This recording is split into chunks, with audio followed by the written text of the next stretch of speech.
Hi and welcome to Belgian Diecast Restorations. I'm Johan and this week's guest is the Lamborghini Marzal.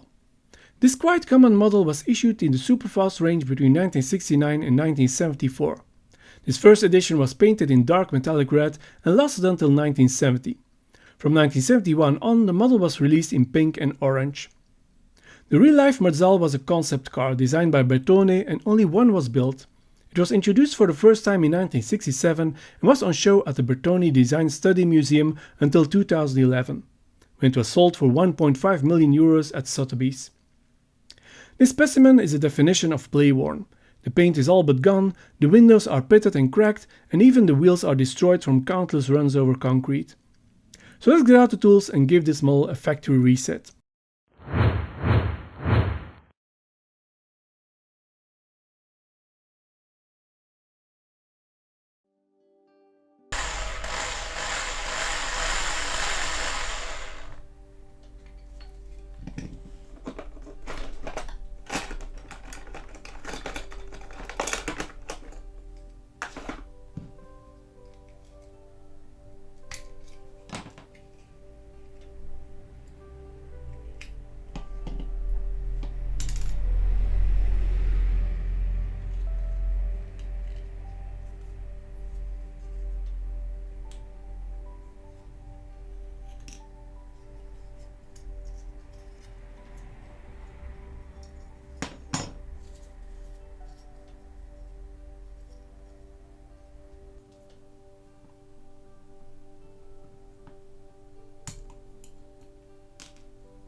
This Lamborghini Marzal concept car was in a very sorry state after 50 years of play. The paint was almost entirely gone, the window was pitted and cracked and the wheels were destroyed, a model in dire need of a refresh. And here we are after the restoration. The Tamiya pure metallic red makes this model look brand new again, and a new clear reproduction window adds to the realism, although the real Marzal concept car was always painted in metallic grey. The model received 4 new wheels and brand new axles, looking like it came fresh out of the box. If you enjoy my videos, please leave me a like and don't forget to subscribe to my channel and tick the notification bell. If you want to support my work, you can become a member on my Ko-fi page. Members can download all my decal files I make for my projects and receive access to a gallery of my upcoming restorations and behind the scenes pictures. Thanks for watching and see you in the next video.